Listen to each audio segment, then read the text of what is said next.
තුෂාරාංකය කියන එක ගැන ගැටලුවක් වෙනවා. හරිද? මම තුෂාරාංකය කියන එක සාමාන්‍යයෙන් බහුතරයක් කට්ටිය දන්නේම නැති තරම්. තුෂාරාංකය කියන එක දැන් මේක ඇතුලේ සම්පූර්ණයෙන් පැහැදිලි කරලා දාන්නම්. බලමු තුෂාරාංකය කියන්නේ මොකක්ද කියලා. දැනට මේ ටික අමතක කරන්න. දැනට මේ පරීක්ෂණයෙන් පිටට පනිනවා. හොඳේ. දැන් තුෂාරාංකය ගැන කතා කරමු. තුෂාරාංකය ගැන කතා කරන්න ඕන වෙනවා කිසියම් නිශ්චිත පරිමාවක්. ඔක්කොම කලින් මේක ඇඳලා පෙන්නන්න. මෙන්න. දැන් හිතන්න මෙහෙම සංවෘත පද්ධතියක් තියෙනවා. මෙහෙම සංවෘත පද්ධතියක් තියෙනවා. එතකොට මේ පද්ධතියට පුතේ දරා ගන්න පුළුවන් උපරිම ජල වාෂ්ප ප්‍රමාණයක් තියෙනවා. ඕනම කෙනෙකුට දරා ගන්න පුළුවන් උපරිම සීමාවක් තියෙනවා වගේ කිසියම් පද්ධතියකට දරා ගන්න පුළුවන් උපරිම ජල වාෂ්ප ස්කන්ධයක් තියෙනවා. අන්නේ දරා ගන්න පුළුවන් උපරිම ජල වාෂ්ප ස්කන්ධයට කියනවා සංතෘප්ත වාෂ්ප ස්කන්ධය කියලා.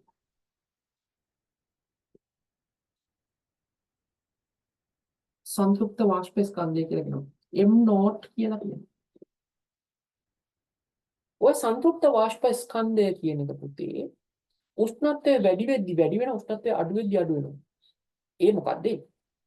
ඒ කියන්නේ මෙහෙමයි. හිතන්නකෝ සෙල්සියස් අංශක 25යි දැන් මේ වෙලාවේ උෂ්ණත්වය. මේ වෙලාවේ සංතෘප්ත වාෂ්ප ස්කන්ධය ග්‍රෑම් 100යි කියලා හිතන්නකෝ. බොරු වගේක් නේ. බොරු වගේක්. හැබැයි පුතේ මේ පරිමාව වෙනස් නොකර මෙතන උෂ්ණත්වය සෙල්සියස් අංශක 30 විතර වෙනකම් වැඩි කරොත් තව ජල වාෂ්ප ටිකක් මෙයාට ඔබන්න පුළුවන්. මෙයාට ග්‍රෑම් සාමාන්‍යයෙන් 110ක් විතර වෙනකම් ඔබන්න පුළුවන්. 110ක් විතර වෙනකම් ඔබන්න පුළුවන්. අපිට ඒක හරියටම රේඛීය සම්බන්ධයක් තියෙනවා කියලා හෝ සම්බන්ධයක් ඔප්පු කරන්න උසස් පෙළ දින්නේ නැහැ. වැඩි වෙනවා කියන විතරයි දැනගන්න ඕනේ. ඒ වගේම තමයි මෙතන උෂ්ණත්වය සෙල්සියස් අංශක 20 වෙනකම් අඩු කරොත් අඩුම තරමේ මෙයාට ජල වාෂ්ප ග්‍රෑම් 100ක්වත් දරා ගන්න බැහැ මේ අවකාශයට. ග්‍රෑම් 80ක් විතර තමයි දරා ගන්න පුළුවන්. ඉතුරු ග්‍රෑම් 20 පුතේ තුෂාර විදිහට මෙන්න මෙතන තැම්පත් වෙනවා. තුෂාර කියන්නේ පිනි බින්දු. පිනි බින්දු විදිහට බිත්තිය තැම්පත් වෙනවා නැත්නම් බිමට වැටෙනවා. හොඳයි. එතකොට උෂ්ණත්වය අඩු කරගෙන යද්දී කාමරයේ උෂ්ණත්වය අඩු කරගෙන යද්දී ඒ වෙලාවේ ඒ කාමරේ මොන හරි ජල වාෂ්ප ප්‍රමාණයක් ඇතිනේ.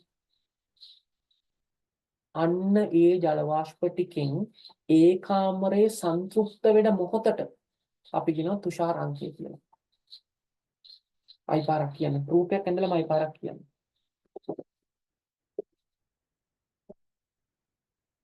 මෙන්න මොකක් හරි පරිමාවක් තියෙනවා. ඒ පරිමාවේ අපි දන්නේ මොන හරි ජල වාෂ්ප ස්කන්ධයක් තියෙනවා. සංතෘප්ත නැහැ නේද? සංතෘප්ත නැහැ. කිසියම් ජල වාෂ්ප ස්කන්ධයක් තියෙනවා M කියලා. M කියලා. දැන් මොකද කරන්නේ? මෙයා ඉන්නේ සෙල්සියස් අංශක 25ක. සංතෘප්ත වෙලා නැහැ. දැන් මොකද කරන්නේ? කාමරයේ උෂ්ණත්වය අඩු කරනවා ටික 25, 24, 23, 22, 20 ඔහොම අඩු කරගෙන යද්දී එක උෂ්ණත්වයක් එනවා. අන්න ඒ උෂ්ණත්වයේදී මේ තියෙන M ජල වාෂ්ප ටිකෙන් මේ කාමරේ සංතෘප්ත වෙනවා. අන්නේ උෂ්ණත්වයට කියනවා මේ කාමරේ ඒ වෙලාවේ තුෂාරාංකය කියලා. එදින තුෂාරාංකය කියලා කියනවා.